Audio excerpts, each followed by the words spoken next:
at all the churches across Beverley. I should particularly thank Richard Bradbury, who leads Churches Together in Beverley, for all the hard work he's done behind the scenes. I get to stand here in the light, but Richard's actually done all the stuff and collected your questions together and made contact with the candidates. So thank you very much for that. I should begin with some sad news that Lee Walton, the Yorkshire First candidate, was taken ill after, I think he'd all been with you all yesterday, was taken ill and is in hospital at the moment, so is not here. And I'm sure your thoughts, your prayers, if you have them, will be very welcome for him. So do remember him and his family. Just a quick idea of what I hope will be happening tonight. You've all submitted, or many of you have submitted questions. Richard has collected those together. We've shaped them a little bit so that we can get a spread of questions across the range that were submitted to us. And I'll be putting those to the candidates. It might just be that we get a chance of to and fro with you in the audience, but I'm particularly interested in the candidates not only answering, but perhaps then having a conversation with themselves, between themselves about that. So just kind of go with me, if you will. So I've got there are kind of 12, I think, that we might get to across a range of subjects, and we'll do them in proper question time fashion. Various people have been submitting those through Richard, so they've been coming in over the last couple of weeks. One or two of you have tried, even tonight, to ask me one or two. In fact, there are already questions that we've had. I've written down here, be polite. I think, applause is good. Kind of think about anything else that you might want to do and temper yourselves, if you like, or leave it afterwards, as it were. So, but let's be generous and listen carefully. It is a public meeting. Not only are members of the press here, but also students from the East Riding College are using this as part of their involvement in the process and are filming it. All the cameras are pointing this way, but if you do want to ensure that you're not involved in this in any way and you're taken out of any bits of the filming, then there are forms at the back of church that you can sign and give to any of the people who are operating the cameras. But they'll be going out on sort of YouTube channels and be used in various things that Adam and the students are doing. It's really good that you're here. We're looking forward to East Riding College being a bit closer down here than once as the new building happens. The last thing I've put down is that you may find yellow envelopes on your seats, which are a means of giving your money to the life and ministry of Beverley Minster. They're not for you. There is no collection tonight, it's just that we have them here ready for Sunday, so don't worry about that, there is no charge for this. I mean, if you want to, that'd be great, but you don't have to. So our candidates, Graham Stewart, Gary Shawes, Richard Howarth, Margaret Pinder, Dennis Healy are here. What I'm going to do is get each candidate to introduce themselves. I'm telling you this now. Introduce yourselves in turn and just give us a sentence, as it were, as to why you're here and what you're aiming at. We'll obviously hear lots more through your answers to the questions. But if we go this time just from Brent and across to me, who you are and what you want to do. Well, thank you, Jeremy, and I say thank you to everyone who's turned up to have the Minster packed like this is wonderful. And I know all our thoughts will be with Lee and his family after he was fit as a fiddle yesterday and then had a heart attack last night, so we're all thinking about him. I've, as you know, been the Member of Parliament for the last 10 years for Beverley and Holderness, and I've been proud to do that role, and I hope sought to champion everybody regardless of how they vote, work cross-party as appropriate, and try and make a difference to our community, wherever it is, whether it's in the rural areas or in the heart of Beverley. Great, thank you. I'd just like to echo Graham's thoughts and sentiments regards Lee. We'll all be thinking of him tonight. The reason why I'm standing, obviously I'm standing for UKIP. I believe we're better than a star on someone else's flag, and we should determine our own laws and legislations. So this election is not only about who governs us, but actually where we're governed from, whether we're governed from London or Brussels. And you'll not be surprised to know there's a question about that coming up. So. Thank you. Richard Howard for the Green Party, offering positive change, wanting to reverse inequality, which is approaching Victorian levels in this country, despite the fact that we are one of the richest countries in the world. And the only main English party opposed to fracking, TTIP and austerity. Thank you. Yes, Margaret Pinder for the Labour Party. As you and I have been on the Town Council for 4 years, I was town mayor 2 years ago.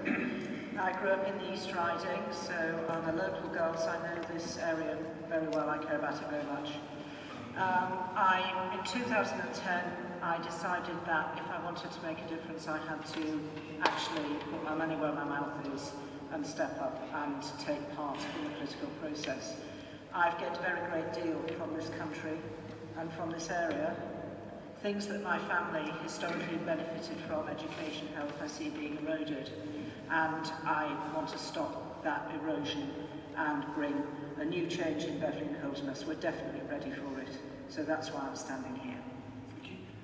I'm Dennis Healy, the Liberal Democrats. I'm from Beverley. I've lived in Beverley for 25 years. It doesn't seem that long ago since I was getting married at the chancel there. In my day job, I work for the Institution of Mechanical Engineers. I help engineers and apprentices to become professionally registered as engineers. I'm a Liberal Democrat. I'm extremely proud of what the Liberal Democrats have achieved in this government. I think coalition has worked. I think the voice of moderation has built a stronger economy and a fairer society. Thank you very much for all of that.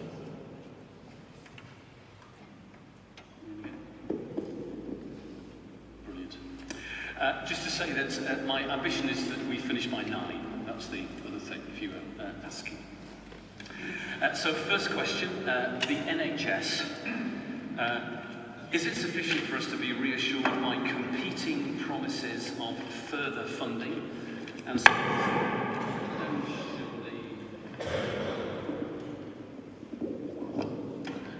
sorry, John, I might need some new batteries in this if you're around.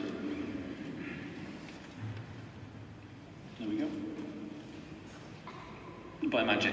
The NHS. Is it sufficient for us to be reassured by competing promises of further funding and substantially increased recruitment of medical and nursing staff in the face of widespread evidence that there's a critical shortfall locally and nationally?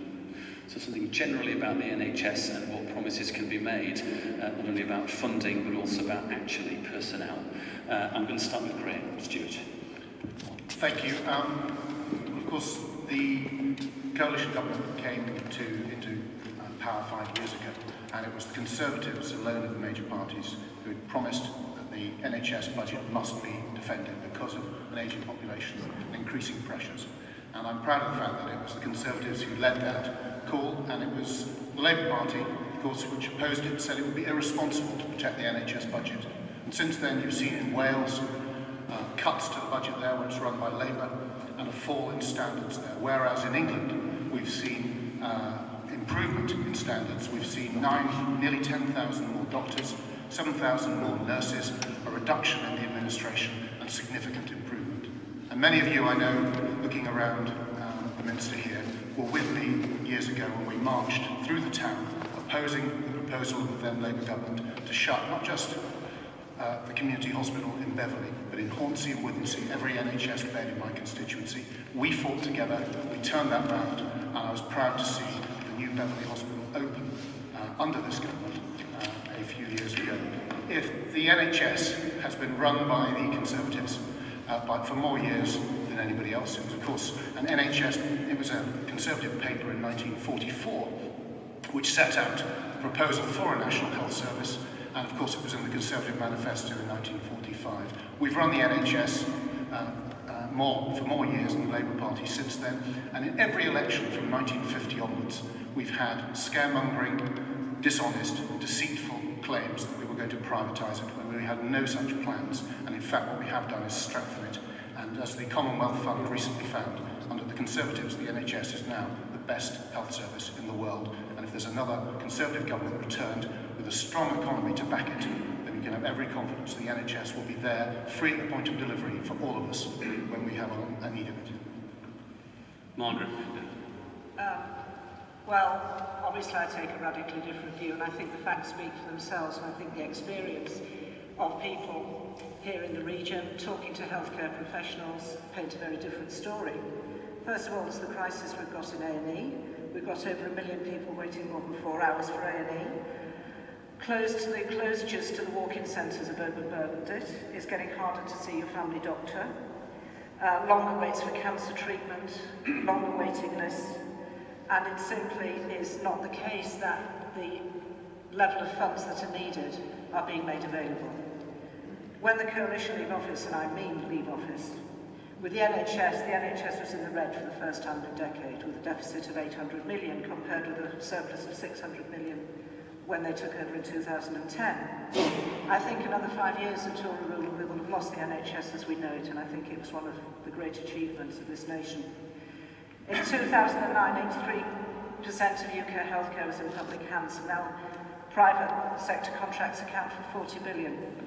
And the UK Statistics Authority has had to write to Jeremy Hunt more than once to ask him to revise his claims on NHS spending having increased. The top-down reform, which David Cameron promised wouldn't happen, that's one of many broken promises, wasted 1.1 billion, that's according to the National Audit Office. The blood plasma service has been sold to US hedge funds, that's what's happening, that's the kind of privatisation we're seeing. The 2012 Health and Social Care Act expanded the role of private medical firms, and among the chief beneficiaries of those have been significant donors to the Tory party. I think we are seeing privatisation. It's no longer creeping, it's naked, it's raw. The NHS could be excluded from TTIP, which would make it vulnerable to contracts from the US, like the blood plasma service. The government has chosen not to do that. I think those facts speak for themselves, and that's why I think another 5 years of Tory or coalition will be an absolute catastrophe for the great service that we all deserve and we all enjoy here.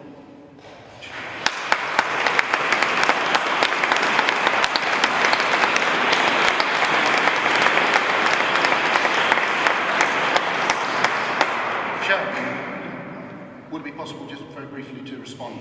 A whole series of inaccuracies in there, just to pick up on one. The lead negotiator for the EU explicitly has stated, and therefore we must stop scaremongering, that health is excluded from TTIP and will not be affected, just for the record. That's the Transatlantic Trade and Investment Partnership, which is about relationships between the EU and the States. And there may be a question like coming up later on. Thank you. Yeah, I think points of immediate clarification, okay, and then a conversation across us at the end when all 5 of us have done, I think, because the NHS is clearly a major thing. But thank you for that. Gary, sure. We believe that funding for the NHS should be directed at frontline services, doctors, nurses. Under Labour, 190 million pound a year was spent on managers. By 2010, it was over £1 billion a year was spent on managers in the NHS, rocketed by 450%. The number of managers have increased by 58%. So we need to see more nurses, more doctors, actually people dealing with this, not pen pushers. One way we can review the NHS is strip out some of the middle management where work is duplicated. And that would save millions. We'd reinvest £3 billion back into the NHS, £1 billion into elderly social care. Labour also started actual privatisation of the NHS itself. They got it up to 4.5%. They came up with the disastrous PFI project, lumbering the NHS with £220 billion worth of debt, which we're going to have to keep repaying. This is all forgotten about. Alan Milburn, MP, he actually introduced foundation trusts and PFI schemes, and strangely enough, he's a consultant for a private health firm, so we can see who's pulling the strings behind Labour's schemes there. So we need the money to be directed at GPs, which would retain as free, same as NHS, free appointments access. Millions of pounds are also being wasted on a multi-million-pound computer scheme for the NHS, which was scrapped in 2013, which was started under Labour as well. You give Labour the pot of money, they don't know what to do with it. They're like kids in a sweet shop, just throw it at it. It needs to be directed and focused. Thank you. Thank you, Dennis Hill. When the Liberal Democrats came into coalition, we had two key purposes. The first was to rescue the economy from the mess that Labour had left it in, and secondly, it was to invest fairly in our public services. Critical key to that was the NHS. Now, we insisted that the NHS budget was protected in real terms, and that did actually happen, which is why we've been able to recruit 10,000 more doctors and 7,000 more nurses, because that expenditure has increased in real terms. But what you'll also get with the Liberal Democrats is a cast iron guarantee that that funding will continue, because the NHS needs more than fine words. It needs hard cash. Not only does expenditure need to increase in real terms to do the things it needs to do, but Simon Stevens, who is the Chief Executive of NHS England, has been very clear that the NHS requires an extra £8 billion on top of that. The reality is that the Liberal Democrats are the only party that have not only promised that money, but have demonstrated where it's going to come from. And we're very, very clear about that. There will be targeted tax changes on the wealthy, on the banks, on people who can afford to pay. There will be a layered tax on properties worth over £2 million. There'll be changes to pension contributions for higher rate taxpayers, because those with the broadest shoulders need to put money in to support our NHS. The other thing that we've been delighted to do is to put mental health on the front page of our manifesto. Nobody would have believed only a year ago that a party would think that mental health is that important to be on the front page of an election manifesto. Well, it is. And to be honest, mental health has had a raw deal in the past, because it's not had parity with physical health. And we've been proud to have put in as a government £500 million a year extra into things like talking therapies and reducing waiting times for mental health. And with the Liberal Democrats, you will get that. The funding is clear. We will have either a Labour-led or a Conservative-led government. And you can rest assured that whichever one it is, we will insist that that £8 billion goes in to keep this first-class, world-class health service that this country has and will continue to have. Thank you. Richard. Thank you. Yeah, we will fight for a publicly funded NHS free at the point of use. That is one of our fundamental things in our manifesto, and also for much higher resources for mental health. I find it really quite staggering that Graham Stewart can claim that the NHS is not being privatised. Many of you will work in it, or you will know people who work in it, and we see it everywhere, from cleaning services to ambulance services. It is happening, and it's been happening for a long time. It started with PFIs, and it's been going on for quite a long time. So we reverse that, and that is also one of the reasons why the NHS is struggling for resources, because this is really a transfer of our money, our tax money, into private hands and the hands of private companies, and that should be reversed.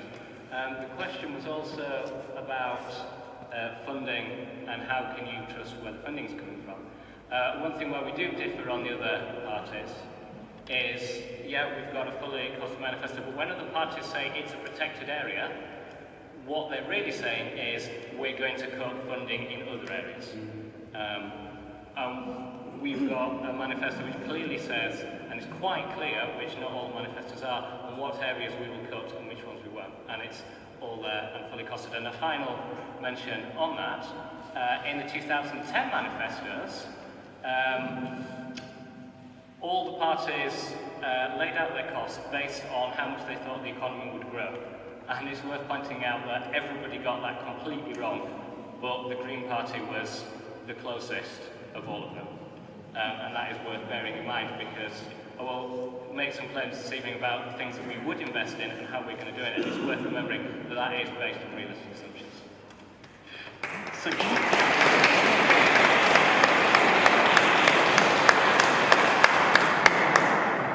Just for the rest of the evening, the longer you clap, the less we get to listen, so be brief, as it were. Some of us spent, I think, a couple of hours talking about the NHS at a question time about 3 or 4 weeks ago, which I was privileged to be a part of. So this is a huge subject. I do want to give candidates now the opportunity to kind of talk back to each other. There have been some claims made about each party and what people have said. So, I mean, Graham, certainly you received a challenge there about privatisation, which I'm sure you want to come back on.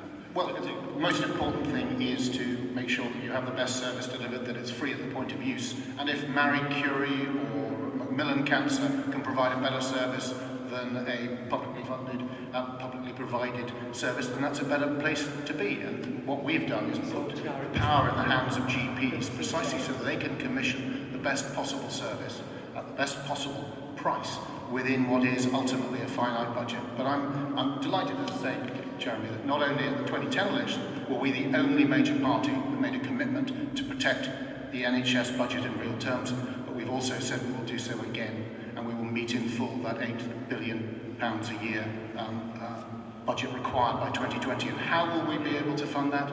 The same way that we've been able to fund the £7 billion in real terms increase that we brought in this Parliament, by getting people back to work.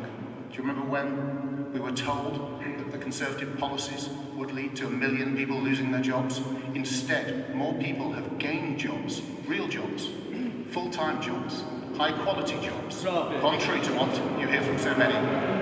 2 million more people are now at work, and it's fantastic. And because there are 1,000 more jobs every day, we plan to have 1,000 more people in work every day in the next Parliament. It's only by having a strong economy, by getting people into work, paying taxes, that we can pay for the NHS. And I'm proud that we've done it. Where's the money going to come from, Jeremy? That's the key point. That Graham makes promises here based on pie in the sky.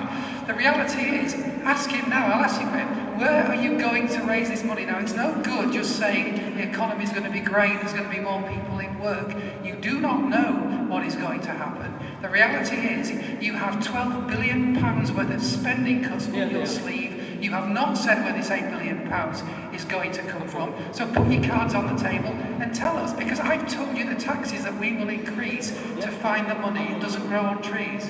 So we've already gone.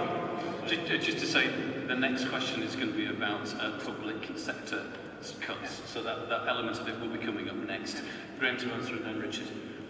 Well, as I said, in 2010, the past state of the economy, we didn't know exactly where every penny was going to come from, but we set out our strategy. We put in place the long-term economic plan that has meant that we've doubled the number of apprenticeships. We've created more jobs, not just than Germany, Italy, Spain, France, Belgium, Holland, not just more than those countries, any of those countries individually, but more jobs than all of them put together. It's a transformative impact on our economy, and the big question for everyone in this room tonight is whether we want to continue with that recovery which has delivered for the NHS and delivered jobs and delivered economic strength, or we want to go back to the chaos, ruin, misery of the Labour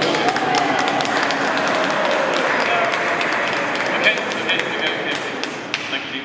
We're focusing NHS and the key question has been where the funding is coming from. Richard?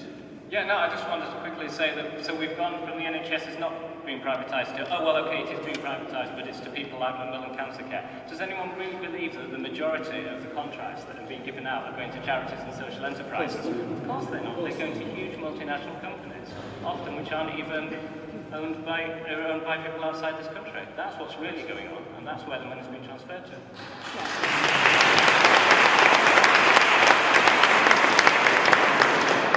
Let's go to Margaret and then Gary if you want to. Okay, Graham, I'm sorry on the NHS and so many things, which people are simply not buying what you're selling. Except you are selling the NHS now. 70%, almost 70% of contracts are going into the private sector. If you think a change from a surplus of 600 million to a deficit of 800 million is saving the NHS, then your economic figures absolutely baffle me. The Institute of Fiscal Studies actually identified swingeing cuts to public services. George Osborne was asked 16 times where the 8 billion he suddenly was promising for the NHS in a panic was going to come from. 16 times. He couldn't answer. I think that tells us all we need to know. Thank you. And Gary, if you'd like to. Yeah, thank you. I mean, all with so far as like, the want to privatise it. Labour actually started privatising it. It got up to 4.8% privatised under Labour, increased by another 1.5% under the Tories. Lib Dems, their idea is increased taxation. Well, I look at my pay packet and see how much I'm saving at the end of the month, and we are taxed far too much. If you are in debt in the state we are, there are only two things you can do. Increase your income and reduce your outgoings. And we have outgoings going on fancy projects, vanity projects, the HS2. Money can be diverted from there. The Institute of Financial Affairs estimate that to be £80 billion. That can be redirected into our NHS. We propose £3 billion a year onto frontline services, not middle management, which has got bloated under these two successive governments. Thank you. Thank you. I'm sure all the candidates will be delighted to stay on at the end and receive things about this as well, and I'll happily lock up whenever the last person leaves. But thank you for that. We move on. I promised you the next question is around public sector cuts and particularly their local impact. As the electorate, we acknowledge that the next government will have to make more tough decisions with regard to public sector funding. However, we've seen recent policies aimed at increasing new housing developments, as witnessed here in Beverley, which put much greater pressure on local services. How will the candidates ensure that funding for these services, particularly education, there are questions about that later as well, meet future demands, whilst also reducing our national debt? So public sector cuts, but particularly their effect on local services. I'll start with Margaret. Well, as I said, the Institute for Fiscal Studies has identified that the Conservatives are planning £330 billion worth of cuts to public services, and £10 billion of those going to welfare services. We're already seeing the effects of cuts here. The youth service is being stripped away. Youth service on Burton Road closed. The community centre at Salmon Road closed. The vulnerable people in society, vulnerable people locally, are really feeling the brunt of those cuts. It has always been Labour's policy to stand up for those sorts of people and protect their services. And it's not just the vulnerable. We're seeing cuts in the public sector, cuts to our police force that were described by the Inspector for Constabulary as unsustainable. We've lost a colossal number of frontline police. We're seeing rising conditions of stress and worry in the police. I go and talk to frontline emergency care workers in their stations, the ones that remain open, and they just describe a situation where they're afraid they're no longer actually able to keep us safe. This is simply not acceptable. You get the society you pay for. It's not about being fiscally responsible, it's about deciding where your money goes. Not giving tax cuts to people at the top of the tree. Not cutting taxes on banks. It's about taking a fair share and sharing it out so that the whole society benefits. It really matters to me, and I think it matters to a lot of people, to see that our public sector is preserved. One of the ways we can do that locally is Labour's plan to introduce a living wage and to require the local authority to be a living wage authority. What we see is when people at the lower end of the wage spectrum get money, they spend it in the local economy. We've got an economy that's stagnating. We get money circulating in the economy by helping people at the bottom. We don't encourage people at the bottom to do well by taking it away from them and encouraging people at the top to do well by giving it to them. We get money back into the economy to get that economy moving so that we generate the tax revenue, which at the moment is going down, and ensure that we have the money to fund those kind of services through proper economic recovery.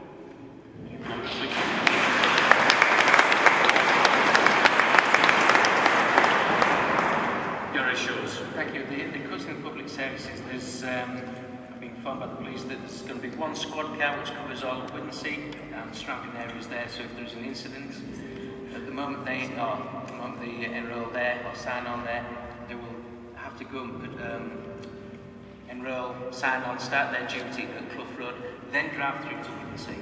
If there's an incident, they then have to drive that, whoever was arrested, back to Clough Road. That would leave all of Oldness effectively without any police cover if these police drive cuts continue. The public sector would assist them and indeed everyone else, since they might have gone out of tax, by introducing a flat rate of tax, where it would come in at £13,000. So the first £13,000 then goes straight in your pocket. Anyone else, inheritance tax would be scrapped, so that would help your offspring, the grandchildren, get a foot on the ladder and start putting money towards the first house. We'd also scrap the bedroom tax. While times were good, civil service dipped below it, it ballooned under Labour, so some rational review needs to be taken of it and to actually see who is doing what role.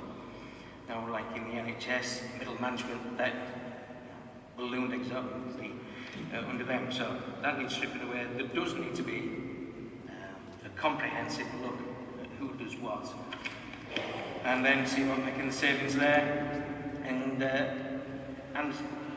you do your savings and you reduce your spending. You cannot go taxing people until the pits squeak.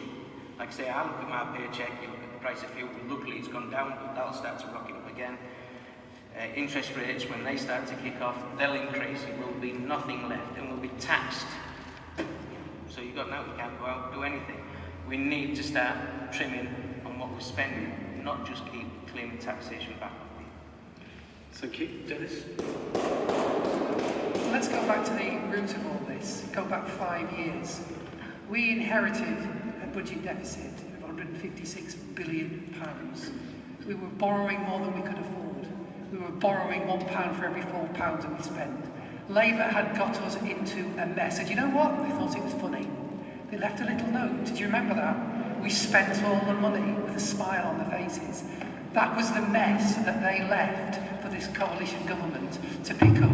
What did Mr. Ball say? Well, let me tell you what Mr. Ball said. He said on the 26th of January 2014 on the Andrew Marr show, do I think the level of public spending going into the crisis was a problem for Britain? No, I don't. Nor our deficit, nor our national debt. It ain't a problem. Let's bury our heads in the sand.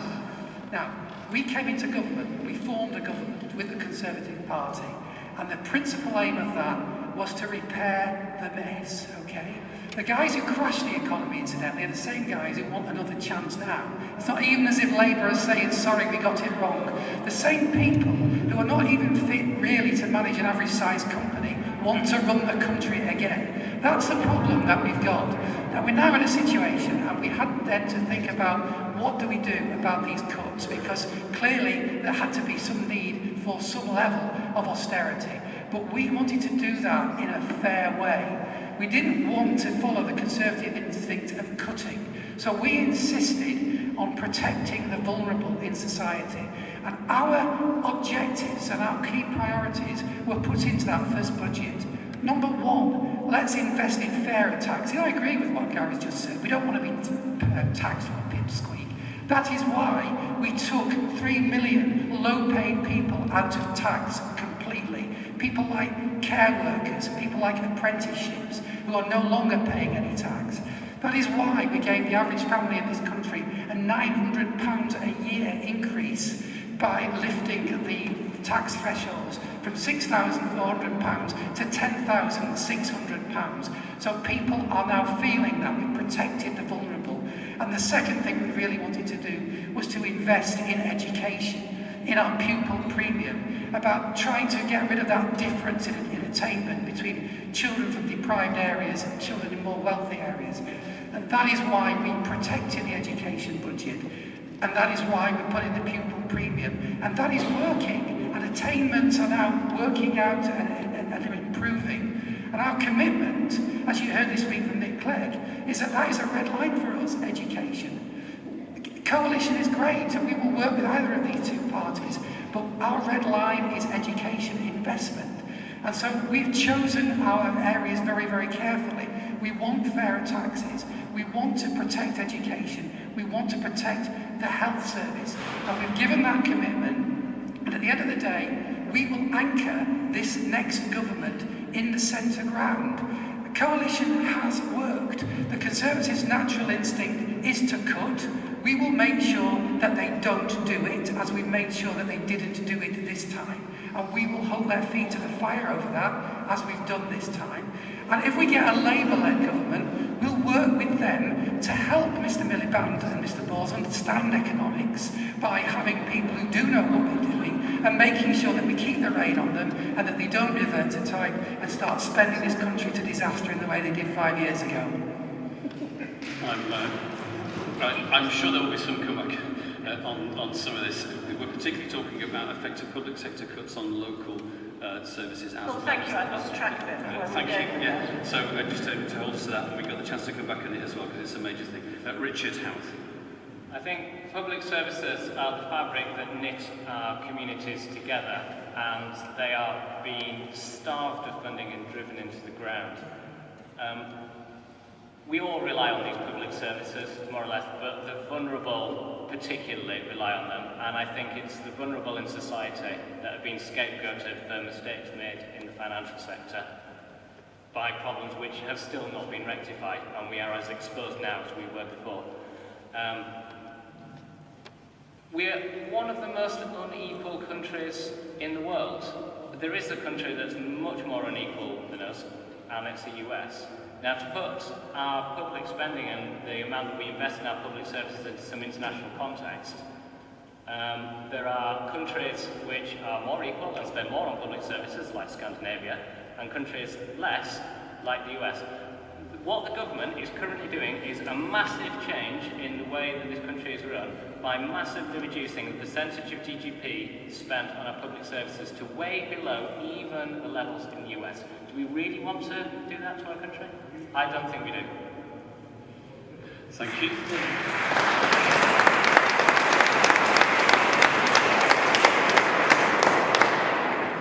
And finally, Graham.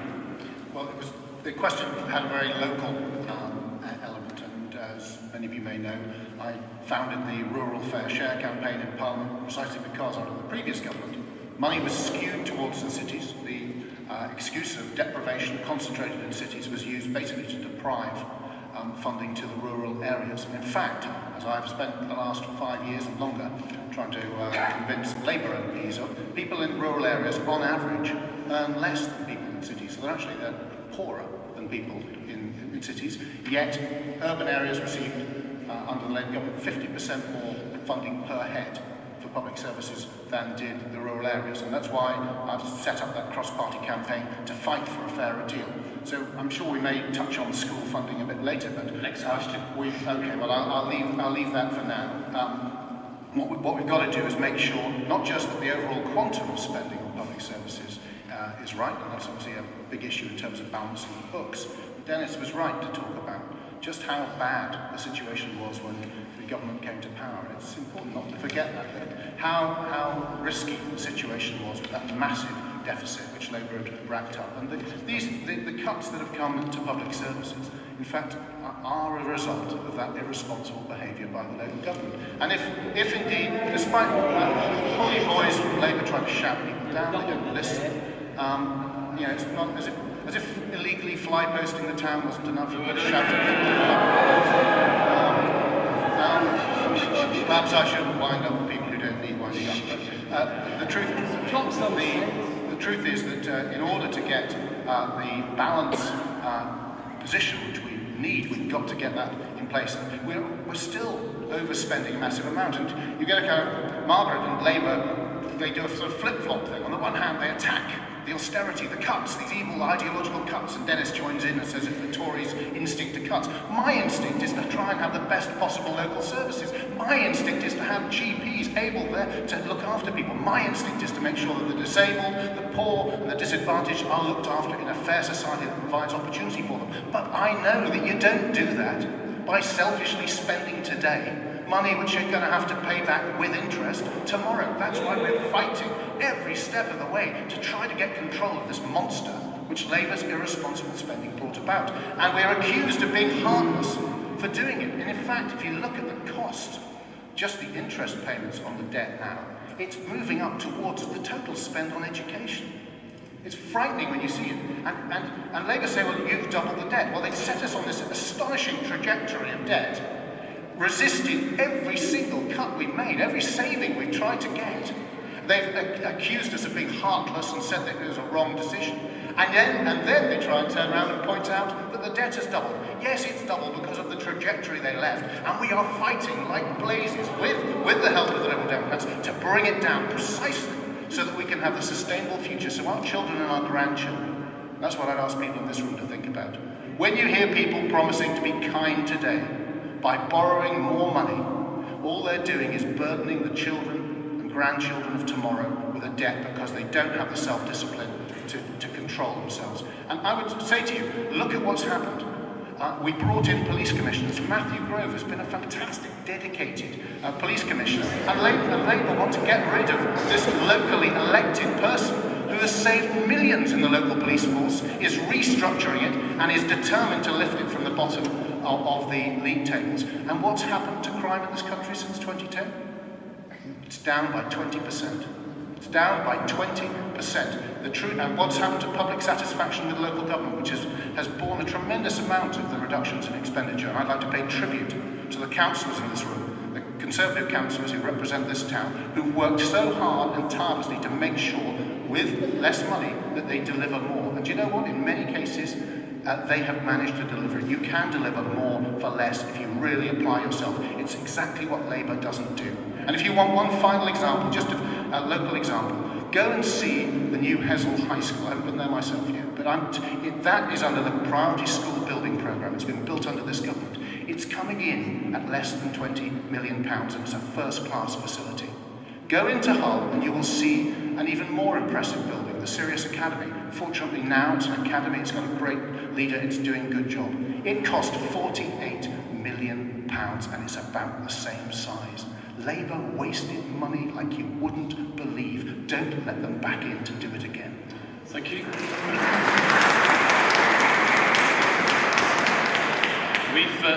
We've got about 50 minutes left, and so I think we all need to be, we need to concertina slightly, okay?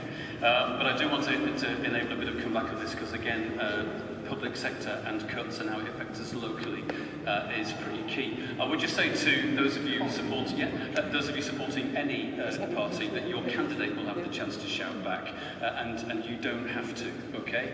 Although it's hard. I quite like being interrupted in service, but just calm down. Who wants to come back first? Margaret first, then Richard.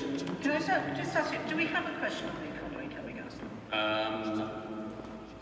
Partly because I'm actually trying to stay on topic. And what we're seeing is candidates who are completely failing to stay on topic. They've got all this pre-learned information that is just dribbling out. And I'm actually trying to answer the question that's asked. Indeed.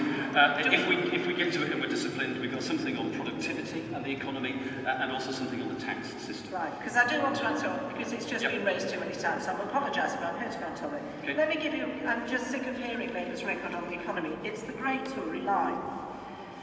Mervyn King, former Governor of the Bank of England, not passively a traditional Labour voter. In December last year, he actually denied that he said the previous Labour government could not have been responsible for the financial crisis. No one single country could have found their way through the crisis. So let's please not push that old thing that the financial crisis was Labour's fault. It wasn't. It was an international crisis. And back on to cuts and the local stuff, so there's right, okay.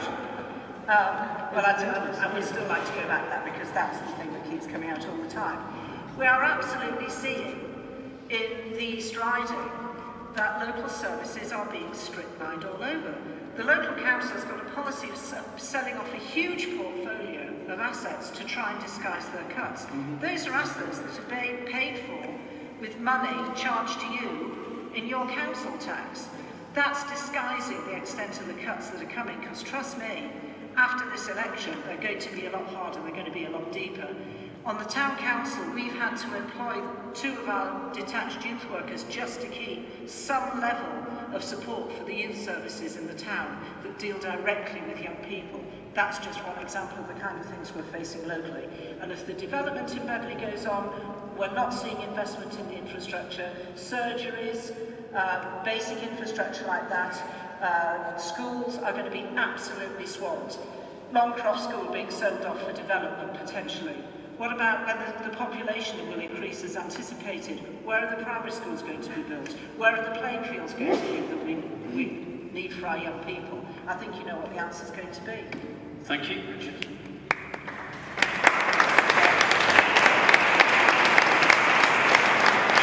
Margaret is certainly right that we're only just starting to see the impact of these cuts in our public services.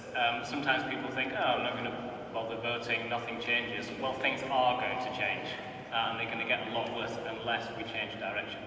And I just wanted to specifically address the point that Graham's making about the kind of Margaret's largely done it, so I'll just very quickly say that no,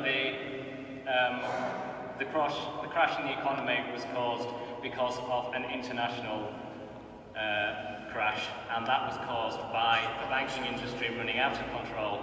And yet,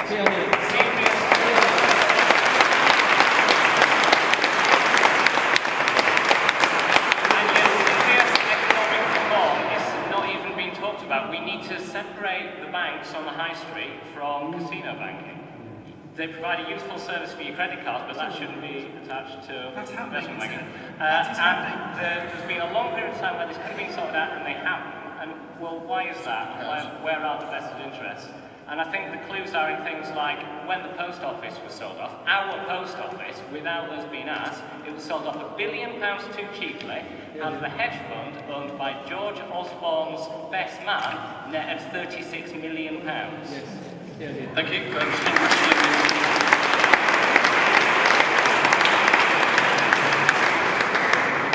There isn't a specific question on the management of the economy, and various people have raised it, so I don't mind it kind of coming back, but I think we've got the general message of what you each think about that now. Are there specific things about public sector and local funding and local effects that people want to say? I just answer the question about local funding then, but specific things for local funding. Education, for example. Longcross School's been mentioned. The Priority School Buildings Programme, that money for Longcross School, which was announced by Nick Clegg, is as a direct result of the fact that we have protected the education budget.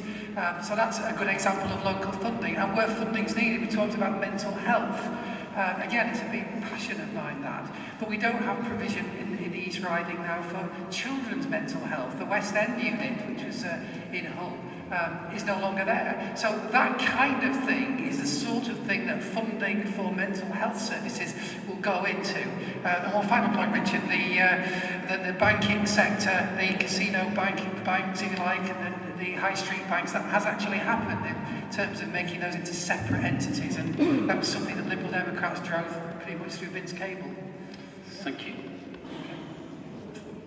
Just to give you a clue as to where we're going, next question is about schools funding. We'll move on to something about the food bank, and then we're heading into the environment, and then I can't find my number 6. It's not there. Anyway, those are the next 3. Okay. So the question on schools funding, with the East Riding having some of the worst funded schools in England, what will you do to ensure an increase in funding to protect our schools and the services they provide? Gary Shaw's first. As we hear, the East Riding under Labour is one of the West funding authorities, and that's continued under the Conservatives. So despite Labour being in charge and then the Conservative government, the East Riding seems to be neglected. Already the Union of Headmasters say that there could well be redundancies for teachers in the pipeline, which is worrying because they are the carers and nurturers for our country's future. It's our children, they are our greatest asset. We need to, if we got elected, and negotiate a far better deal regards funding for this area. At the moment, we seem to have just sat back and let, London number 10 do what they want, and we've been left in the mire in this neck of the woods. Our children are the ones who are missing out. With UKIP, we introduce grammar schools into each town. We don't like that. God forbid helping some kids get the foot on the ladder. We'd reduce the workload for teachers, data collection, help them along. We'd scrap performance-related pay for teachers. We'd scrap Key Stage 1 SATs. And a lot of the policies as well that various headmasters and mistresses have to come up is reinventing the wheel all the time. Discipline policies, if you look at the number of man hours that takes up, every time the school opens, new head comes along, revamp it, there should be like some standard templates where you only need to tweak. The latest issue is levelling work without levels. So instead of saying like you're level 2C, we're going back to how it was when I was at school, where it's more like, good work, keep it up. But But again, we have to compare that to some levels, and each school is having to draft their own guidelines. So you could have a student from Longcroft to Beverley Grammar, and the criteria, how the staff will judge them, is going to be totally different. There is going to be no national guideline as to what level they are working at and what grade. Until they hit Key Stage 4, and now we've got this new fancy system that Gove introduced with its 9-to-1s, which again is all still a bit woolly and very nebulous. Everyone's got used to A stars to G, should have stuck to that. We need one exam board as well, so you can compare apples with apples. At the moment you have AQA, EdExcel, you know, the Welsh exam board, all with different criteria, different percentages of coursework to examination work. You need a set structure for a national curriculum. So one student here, you know exactly what you've got when you compare it to another one. It is for the employer's benefit, so they know if they're employing someone who's got an A star, personally, if you're an A star, you should be in the top 5% of the country. At the moment, you're getting an A star, but getting 45 marks out of 60 on an exam test. Not even 50%, yes, just over 50% ridiculous. There's obviously the opportunity to kind of strafe up into all sorts of areas of education here with the Chairman of the Education Select Committee to your right. That'll be quite interesting. But the specific question which you didn't have a go at was about funding and increasing it for schools in the East Riding. Dennis. Well, specifically on funding for education, we put in the pupil premium, which was a key part of our 2010 manifesto. This was effectively £2.5 billion extra into the attainment gap, closing the attainment gap between children from, from sort of deprived schools and those in better areas. And that's around about £1,300 per child. And some of the schools, it actually works out at about £200,000 extra funding for the average secondary school. And I've seen the way that that's working. My wife's a teacher, and they're spending that money on things like one-to-one tuition and extra support, smaller class sizes, and the heads have got the authority and the jurisdiction to spend that money as they choose. And that's working here in East Riding schools. And we will continue with that. We have insisted that the school's budget is protected. And not just protected in the school's budget, in real terms, but also from nursery right through to college of further education as well. Because good education starts right at the very beginning, right at the preschool area. Funding for preschool, so we will extend the pupil premium to include nursery schools as well. And there are other things that affect children's outcomes as well in the early years.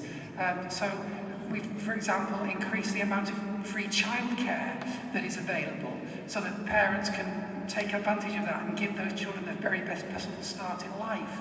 All 7-year-olds or infant pupils in age under 7 on the year 1 are getting free school meals. Those sorts of things increase people's life chances. As far as the main school's budget itself is concerned, that funding has increased in real terms. That is why you have seen the Priority Schools Building Programme and schools here in the East Riding benefit from that. And we're going to continue to do that. It is an absolute red line. Nick Clegg has said only today that within the first 100 days of a coalition government, there will be a stability budget. And we will ensure that education is right up there at the very top. And when it gets to further education, we've all this week been in some sixth forms in the last week or so in Hornsey and here in Beverley. And we're protecting that as well, because the outcomes for those young people don't look bleak. That they do look bleak if there's going to be a government that cuts. And again, we are concerned about the fact that the Conservatives are not going to protect the schools budget in real terms, and they've not said anything at all about the further education budget. And I'm very, very pleased, of course, with the rise in apprenticeships, which again, I was able to bring Nick Clegg to this area 5 years ago to Hull, to see the Homicide Engineering Training Association. And that has changed the whole landscape around apprenticeships. So that will continue, absolute key funding for the next coalition government. Thank you. Richard? So education is distributed nationally according to a formula, and there's good reason for that, because if you're in an urban area where there's a lot of kids from chaotic backgrounds with special needs and so on, then a school is going to need more money to pay for that. But the problem is that this formula is not transparent, so we just don't know how exactly this funding is worked out and distributed. So what we'll do about it is make that formula, that system, more transparent. That's exactly what local school head teachers and governors done, and I would support that. And for the reason I've just said, I couldn't claim to say that we should get the same amount as every school in the country, but it should be fair and transparent. And while we're on education, it's worth saying that we're also opposed to academies and the setting of free schools, and that is only compounding the situation because you're getting groups in some areas setting schools where that's not necessarily where they're needed, so we'll bring schools back under local authority control. And we would also abolish SATs and league tables in the current form. Thank you. Graham. Thank you. The one thing that Richard said, which was true there, was that the formula is not transparent, and the Liberal Democrats and the Conservatives are committed to a new national funding formula, which is what we need, because we found 390 million additionally this year for the lowest funded authorities, and I was able to help secure 1.8 million extra as of this month for the East Riding. But relatively speaking, the ones around us got more still, and we fell from fourth bottom, or whatever it was, where we were languishing under the Labour formula, to the very bottom. We are committed to a national funding formula that will redistribute that. Unfortunately, the Labour Party isn't, because as a minister said to me when Labour were in government, that they have, it's their areas which benefit from the current unequal formula. We need something that's much more equal, that's fair to all, whether they're urban or rural alike. And Sir Michael Wilshaw, the head of Ofsted, has said that the days when educational disadvantage was concentrated in big urban areas are gone. And actually, it's very often rural areas, like Holderness, that where you can find pockets of disadvantage or children falling behind. We've got to have a fair funding formula that's fair for all. And I'm pleased to say that although it's delayed, I would like to have seen action in this last Parliament, but the government, when it came in, and said, well, we've got enough issues on our hands as it is without trying to do redistribution as well. But they have committed to a fairer formula in the next Parliament, and I hope using the Rural Fair Share campaign and the F40 group, which is the group of local authorities in the lowest funded areas, that we can get the F40 formula put into place, and that would lead to, if that's implemented, a 4% increase in the funding to the East Riding.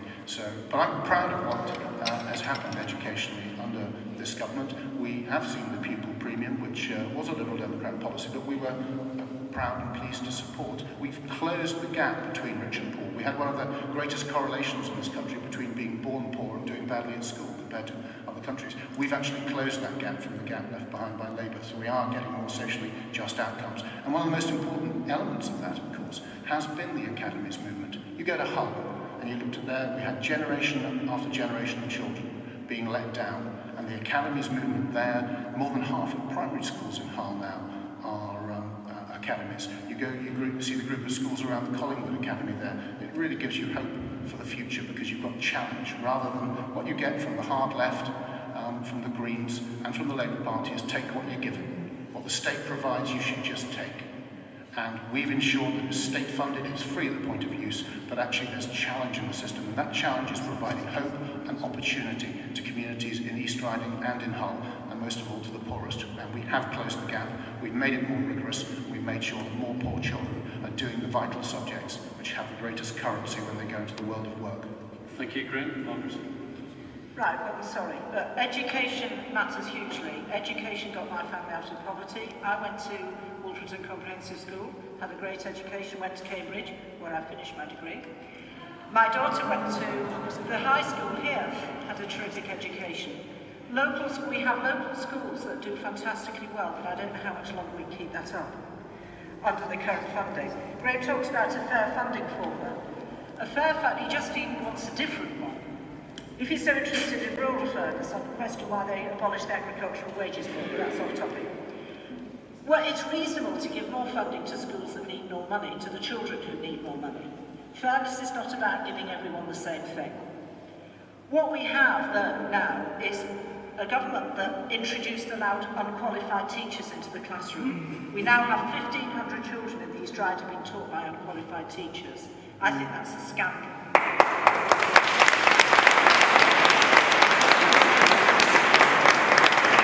Teaching is a profession, it's not something just anyone can do. So what will Labour do? We'll protect the entire education budget from early years through 19 to make sure it rises in line with inflation, which is hugely important. That's about But not with pupil numbers. 58, 59 million. On top of that, that won't be enough because we know numbers will be going up. We will we'll cap class sizes at 30. At the moment, increasing the number of classes over 30 in the East Riding's risen by over 50%, nearly 50% since 2010. We'll cap class sizes at 30. One of the ways we'll fund this is getting rid of the absolutely disastrous free school policy. It has been a disaster. Money is channeled towards free schools and taken away from the schools that need it. We've just had a free school. One in three of these schools have failed their Ofsted inspections. We've just had a case where an arms manufacturer has just taken over a school. Can you imagine a society which would allow an arms dealer to run our state schools? It is absolutely scandalous. We need to have accountability. We'll have local directors for school standards. We'll introduce a technical baccalaureate. Not all children want to go to university. We'll cut tuition fees. The Lib Dems promise a lot, but we know what their promises on education are worth when it comes to tuition fees. Apprenticeships, that Graham will claim they've gone up. No, they haven't. We've got more 25-year-olds who are already in work being shifted into apprenticeships because it saves the firms money and they get government funding. We'll guarantee every pupil who leaves with 2 A levels will be guaranteed an apprenticeship.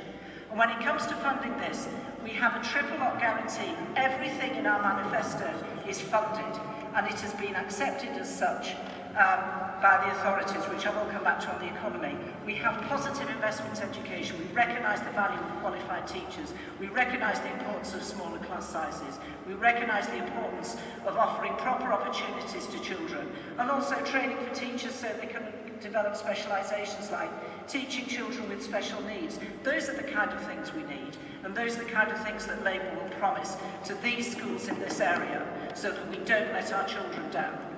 Thank you.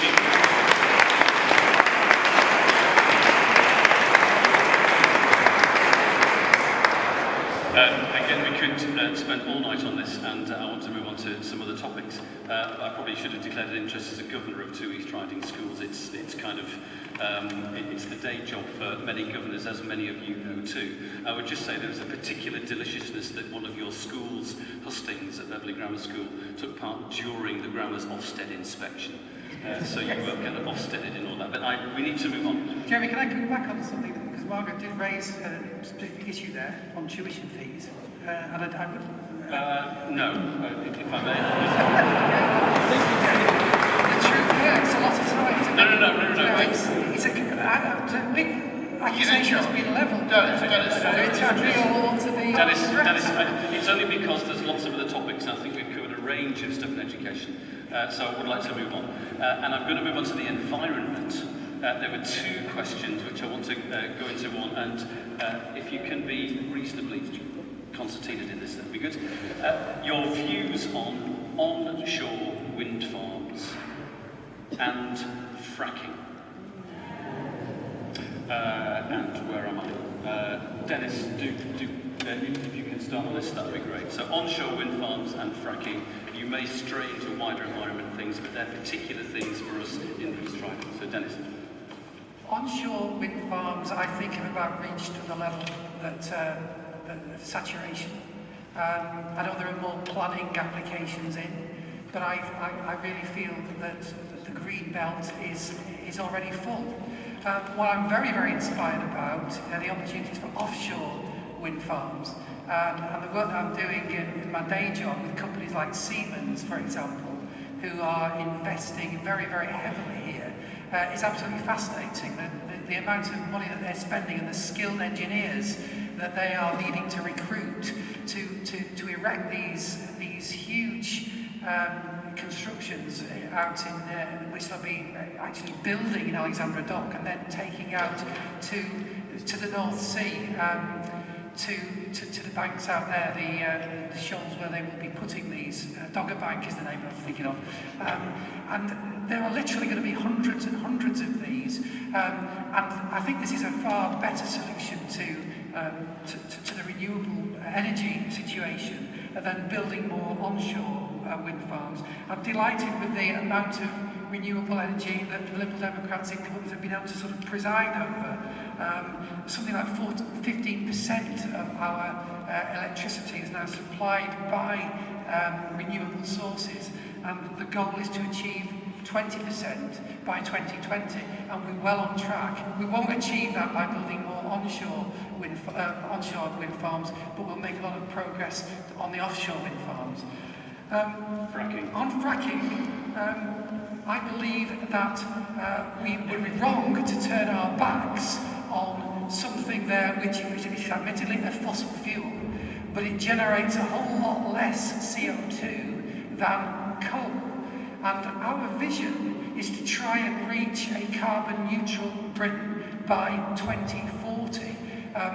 Again, the environment's on the front page of our manifesto, and we're going to introduce 5 new green laws to try and get us there.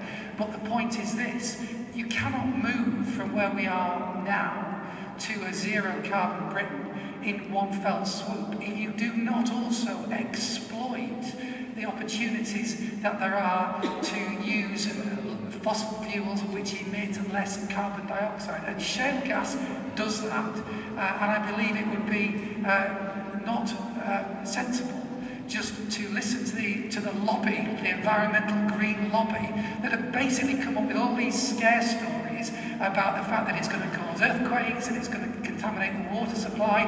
There is no engineering science behind that. Now believe me, I work with engineers. I attended a conference on fracking at the Institution of Mechanical Engineers, and I would rather listen to the people who know what they are talking about than the Green Party scaremongers who frankly do not know what they are talking about, because there is no basis for this, and providing there are safeguards put in place, as the Royal Academy of Engineering have said, there is no reason why shale gas cannot be extracted safely. There's no need for this scaremongering. If we turn our backs on it, we're putting our heads in the sand, we're returning to the dark ages. I don't want to live in a world where there's no electricity and the lights are going out. Thank you.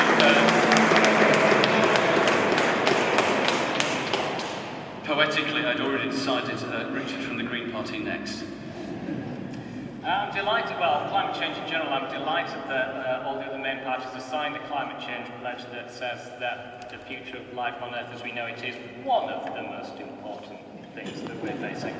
I think we need to get serious about it. In the league table of European countries on renewable energy, we can boast that we are better than both Malta and Luxembourg. I mean, that is dire. We really need to sort this out. Now, wind farms, okay, let's do that one first. No one wants to see our countryside covered in structures and wind turbines. Of course not. Well, one of the reasons why they're particularly unpopular is when one person benefits while the rest of the community have to sit there and look at it. And that's not fair. And another thing that's not fair is if one area of the country is getting lots and the rest isn't. That's not fair. But we cannot kid ourselves that we can only make a safe future for our children and our grandchildren by putting them all offshore. That can do about 2/3 of our energy needs if we reduce demand, but you're never going to meet it all. So we do need some, but it needs to be done fairly around the country, and it needs to be done where communities own the wind turbines and everybody gets the benefits. And when you do that, even onshore wind is, when you look at favourability from the government's own statistics, about 70% of people are in favour, unlike fracking, which is 25%. And it's falling fast as more people find out the issues that are involved. Everywhere this industry has gone across the world, it has caused devastation. Every single place where it's gone, and local communities are screaming at the tops of their voices to let us know, do not let this industry come to your country, because once it gets its foot in the door, it's too late. On the scientific evidence, on earthquakes in particular, well, that was nature is one of the most prestigious journals in the world, with the latest paper looking at the correlations between particularly wastewater injection into old wells and increase in seismic activity. The scientific evidence is increasing all the time, which is why only the very latest report from MedAct, so that's a UK report by UK medical health professionals who've gathered all the data together, and they say we need a moratorium on fracking until more data comes out. Now, when you'll hear people say, oh, but it lowered gas prices in the US, which is a very different market, and even the former head of BP and the head of fracking company Quadrilla, Lord John Brown, says it won't reduce prices in the UK because we're a different market. And what they don't tell you is that in order to bring gas prices down, yes, they had to drill 100,000 wells. Can you imagine that density of wells in the East Riding countryside? It is industrialisation of our countryside on a massive scale. Thank you, Graham.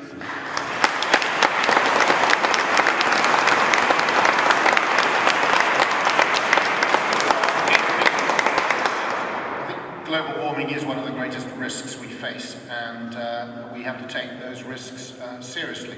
And I think the whole debate, which is often a sort of, interestingly enough, Jeremy, here, a theological one between whether it's 100% right or 100% untrue, isn't where we need to be. There is such a level of scientific evidence to suggest the risk around global warming that we need to act. We need to find proportionate, sensible ways to act, and that's why the Conservative Party, and I'm proud of this, pushed for the Climate Change Act to be brought into being, and the then Labour government was resisting.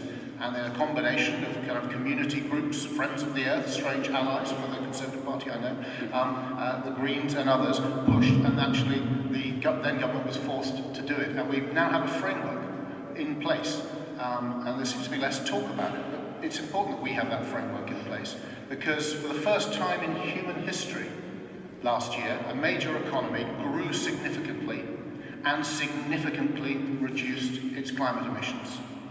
And that country was this country, which has gone pretty well unnoticed. This has been the greenest government ever, and we have worked with the Liberal Democrats. And I think we need to, going forward, we need to ensure that that work continues. Whoever wins the election needs to do so, but we need to find a way of talking about it that doesn't polarise.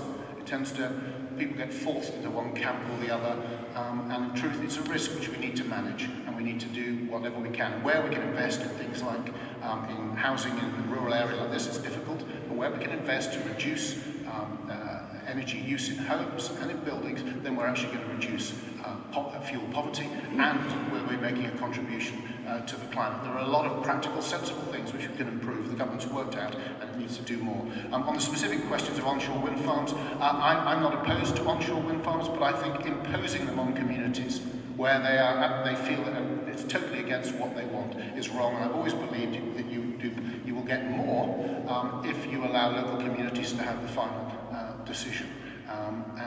On fracking, I tend much more to agree with Dennis. We have to look at the facts. When we get applications, we've got to look at oil and gas generally in this country. There's been, I think, 2,000 wells in this country in the last 100 years. The idea that our authorities, from the Energy and Climate Change Department to the Environment Agency to local authorities, will allow the despoliation of our local area is, it's something we need to watch. But I think it's overdone and absurd. And certainly what I would be doing if I am elected as your Member of Parliament is making absolutely sure that there is nothing done by stealth. If ever there was to be an application, we have to remember there have been no fracking applications here. There's been a lot of scaremongering. As I remember saying, I went to meet the protesters at Crawberry Hill, and I said to them, you do realise, I said, the one field in East Yorkshire you can be absolutely certain will never have fracking on it is the one outside which you're protesting. The others, it could happen if there's an application. But the truth is that the planning specifically exempts it, and that is a conventional oil and gas site, although they may gather information which will be useful if any fracking applications came in future. The truth is, I think we've got to look at it on its merits. We certainly don't want to put our heads in the sand. And if we can produce safely, and we have a tremendous environmental record of regulation in this country, if we can produce gas here that lowers our emissions, and that is, they are compatible for the reasons Dennis said. You can't move in one leap to having zero emission energy provision. If we can do it safely, we can produce it here, then it will be an enormous boon to our economy and to the environment going forward. But it is about making sure that everybody is listened to, and I would like to see that decision, just like with onshore wind farms, I'd like the decision to rest with local decision makers and not be taken away and imposed on us by some inspector from Bristol. Thank you very much, Margaret. Yeah, the Greenest government ever was the one that was trying to sell off our forests, fortunately unsuccessfully. Yes. It's not true that it's the Greenest government ever. We've fallen behind India, Japan and France in terms of being attractive for renewable energy investment.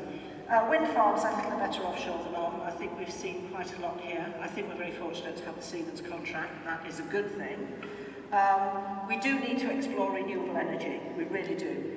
Our plan is, as Labour, we've always been committed to protecting the environment from climate change. We introduced the Climate Change Act, which had the first legally binding emissions in it. In the Infrastructure Act in the last government on fracking, we were able to prevent fracking near aquifers, which is of course where we in the East Riding get all our water.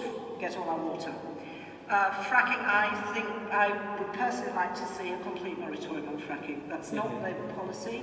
If I were elected, I'd push very hard for it to be so.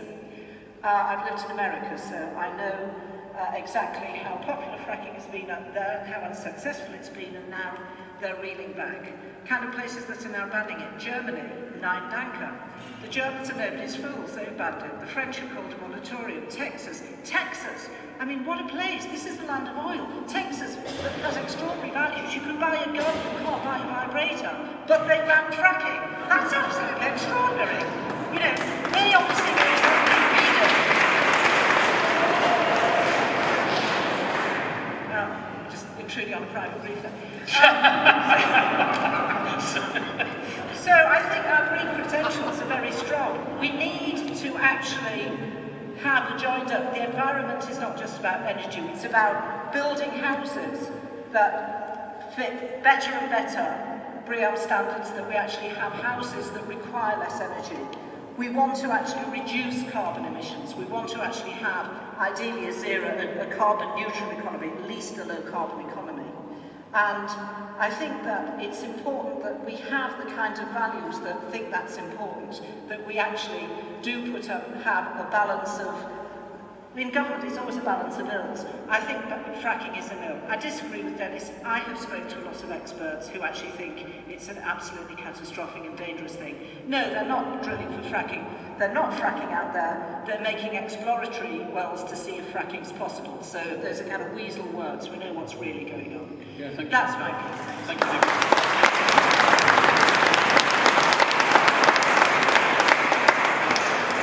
Gary? Onshore wind farms, as you know, we're against it. It's ineffective, inefficient. It's an inefficient way of producing electricity. If I was to go to a bank manager and says, I've got a device for making electricity, I can't tell you how much it's going to make, when it's going to make it.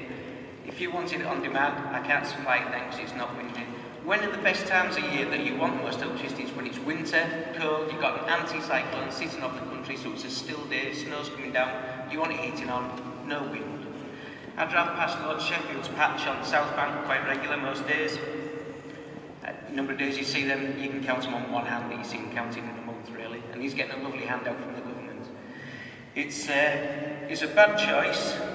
At the moment, pensioners have to make the choice between heating and eating. Green taxes put on about £170 a year onto your average energy bill through subsidies.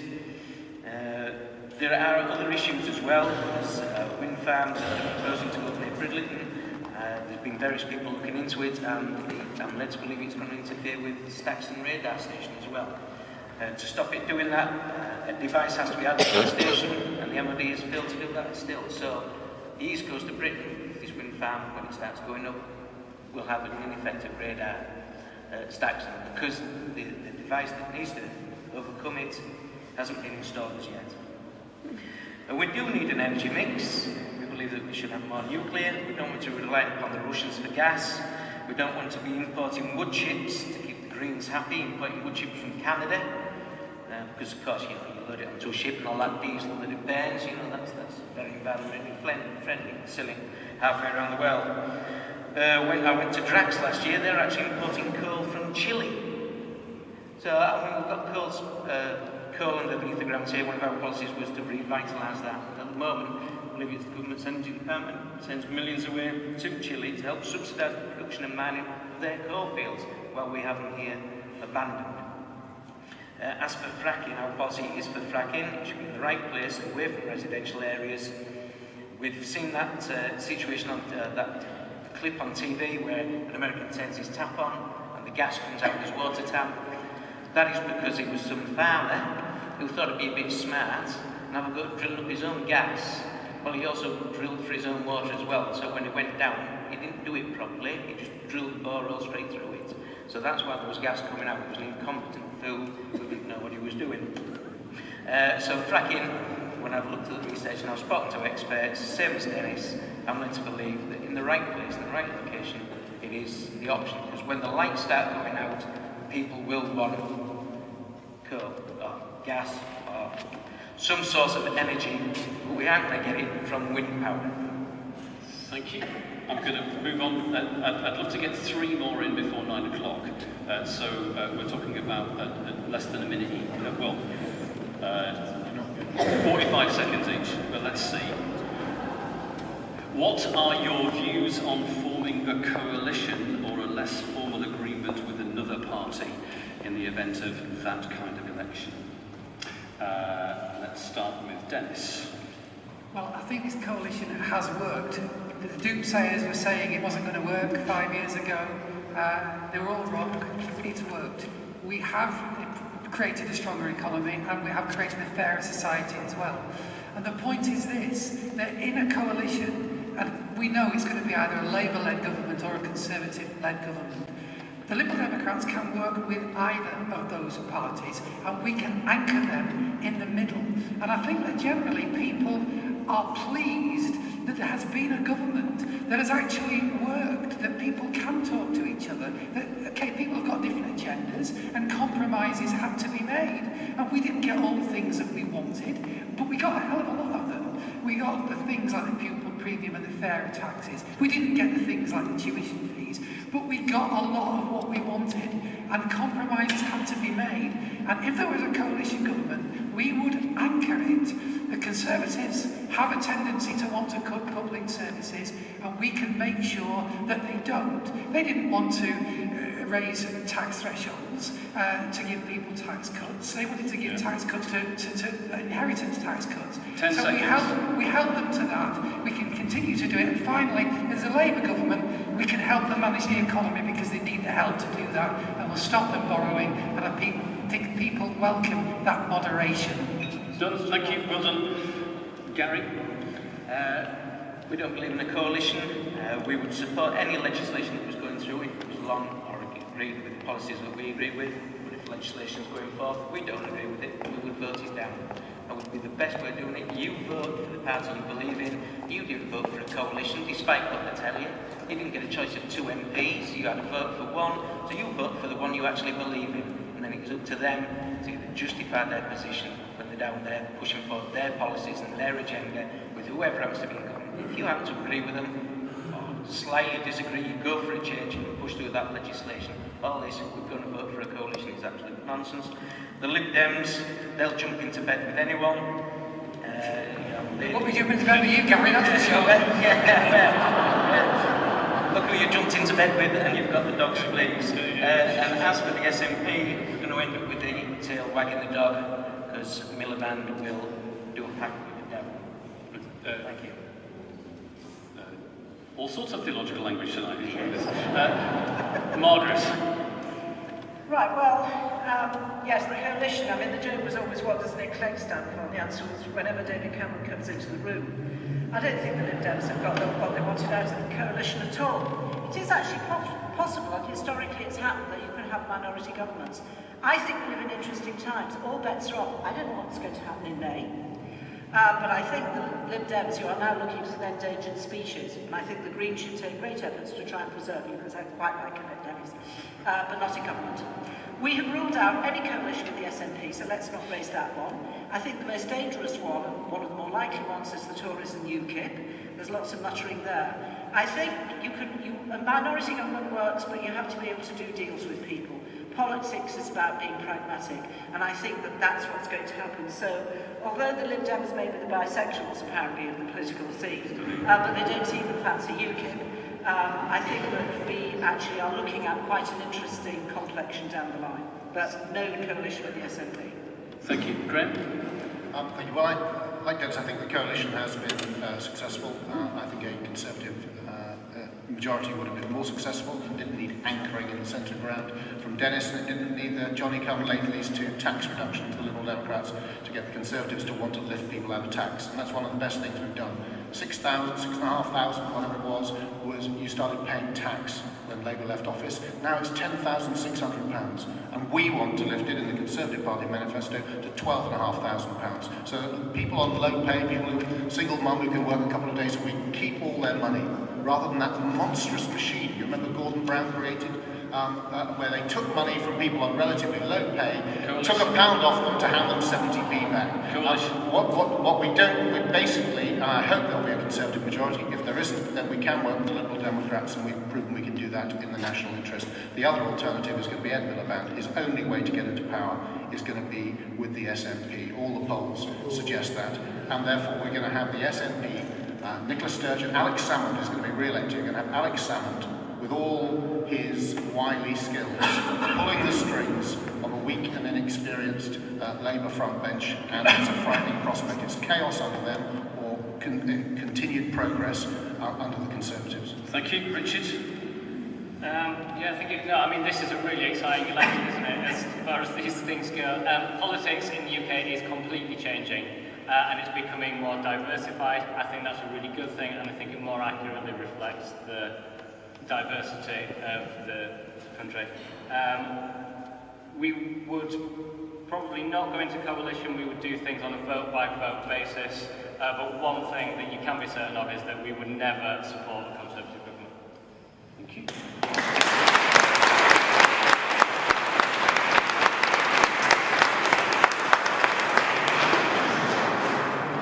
Two final questions. One, how can we trust the promises you make in your manifesto? Gary. Nice one. I wish it was my question, but it's somebody else's. Regards to the policies, we're a breath of fresh air. We're coming in. You've seen the policies for the two legacy parties and the also Rand's Lib Dems, and we've gone from this constant boom and bust, unemployment rises, boom again. It's time for a change. UKIP offer that change. We have common sense policies. We would introduce a bill where if you don't agree, or if your MP, there's something wrong, we would introduce a recall bill, which Cameron said he would do, but he's failed to do. We would introduce that. So if you are that disgruntled with your policies, you can go down that road. How can we trust your promises? How do you do it? How do we trust you? How can we trust the promises made in each of your manifestos is the question. Same as you would any other, but like I say, you've had the two old parties, you've seen their policies, you look at the mess you get when you end up with a coalition. We'll stand by our policies the best we can. That's all any politician can say. We are the new ones on the block, and we're the ones to vote. Thank you. Margaret? Well, Labour's manifesto has a budget responsibility log which says that every policy in this manifesto is paid for. And the Institute of Fiscal Studies assessment of the manifesto pledges of the major parties has put Labour at the top and the Conservatives at the bottom. I just want to go back. We do have a good record on the economy. It was growing at a faster... No, because it explains whether we can deliver. It was growing at a faster rate when the Tories took over than at any time since. You inherited growth of 1.4% growth, you reduced it to 0%. Gordon Osborne has borrowed more than every single Labour Chancellor put together. Labour is fiscally responsible. Institute of Fiscal Studies has said our policies are described more fully than the Conservatives and would lead to a balanced budget by 2018-19. That's not a promise, that's the Institute for Fiscal Studies. And the data from the Office for National Statistics shows that in the 5-year period that you've been in power, that real incomes have fallen for the first time in 50 years. So I think the figures shows, look at the figures out today. Oh, we trust Slowest quarterly growth for 2 years. Thank you.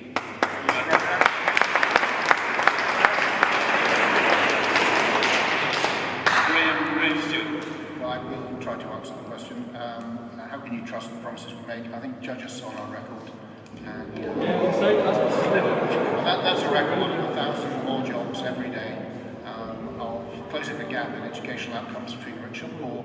We're seeing inequality actually reduce, contrary to what's been said, and leading to a better, fairer and stronger society. And just final thought is, there's just one alternative. There's either going to be David Cameron as Prime Minister, a continuation, or there'll be Labour. And every Labour government in history ends up with a weaker economy and more ordinary working people. The Workers' Party puts more ordinary working people on the dole. And young people, I'm particularly proud to see how we have so many fewer young people on the dole now than when Labour left office.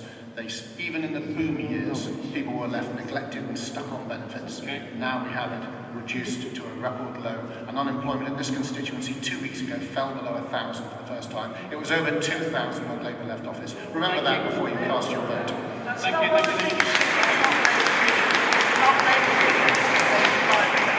I've got Dennis, and then I've got a final question for one sentence for each of you. Dennis, can we trust you? Well, it's very simple. The way you check whether they're keeping the promises is you look at what they said they were going to do, and then look and see what they did. So get the 2010 manifestos of the parties, and look at what they said they were going to do. And you can judge them from that, and you'll see that if you read the Liberal Democrat manifesto, we delivered. We've delivered a stronger economy. We've delivered fairer taxes. We've delivered the pupil premium. We've delivered fairness in health.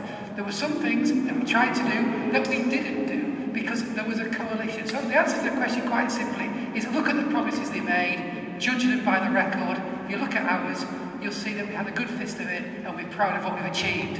Thank you. Sorry, I realise I didn't get Richard. Two things I suppose I would say.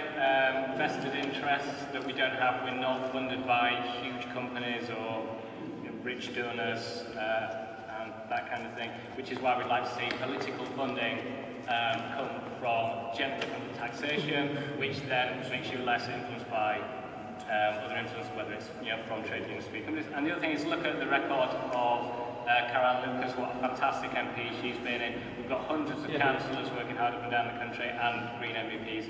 People like Molly Scott Cato, the new Green MVP, Professor of Economics, and the work she's been doing in Europe. So look at the integrity and the hard work of people like that. Thank you very much. One sentence. This is the last question that was on the list that Richard supplied to me. Why, oh why, do you want to be an MP? I started right, as it were, there today, so I'm going to go Dennis and then this way. Why, oh why, do you want to be an MP? Because I think I can make a difference, and you may hear that as a standard sort of answer, but I stood for Parliament, this is the third time I stood for Parliament. I do it because I have a set of views that really revolve around fairness, and I want to see a stronger economy, a fairer society, and I'd like to make that happen in this area, in this city, in this town, in this rural area where I've lived the last 25 years. Dennis, thank you. Margaret?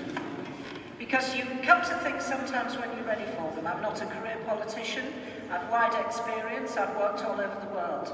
This region, this area has given me a huge amount. I have values that I see are needed in this area, the change it is needed. I have a track record as a politician, as mayor. I know I have the skills, I know I have the quality to actually bring the difference and the change to this region that I believe it's ready for. And I hope you believe that too. Thank you. Thank you, Richard. Quite simply to make the world a better place and bring some much needed compassion and fairness into politics.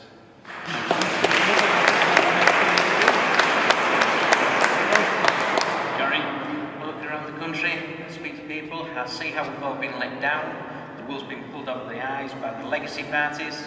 I actually believe in Britain and believe that Britain can stand on its own 2 feet. We don't have to be a lapdog to Brussels or anyone else. And I believe I can get out there and actually make a difference. Like I said at the start, we are better than a star on someone else's flag. We can stand proud, we can stand proud in the world on our own. Thank you. And Graham? Thank you. Why do you want to be an MP? It's a huge privilege, and although whatever the public buffeting and scrutiny you put up with, actually being part of a community, working together to make things better is worthwhile. And it's very easy always to focus on what's wrong in society. There's so much that's good in our society in this area. We should champion that, celebrate that, and work together on it. Whichever one of these guys you think is best for you, please get more involved. Being an MP isn't the only role. There's roles for everyone, from activists to councillors. Just get involved, because actually it's people working together who can improve our society. I know so many of the people in this room volunteer already, but actually volunteer with political parties too. Stronger political parties, democratic engagement is good for the country, and being an MP is an enormous privilege, and though some of you will doubt this, actually nearly all the time a fantastic pleasure. Thank you.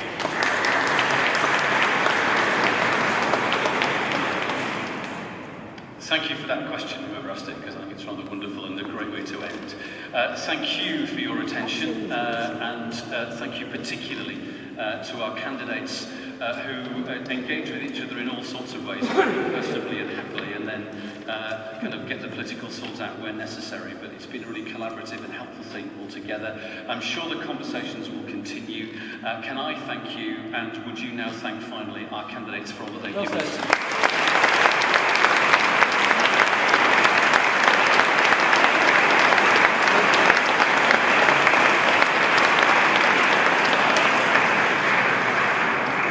Thank you to Jeremy and to all the Minster staff for making it possible.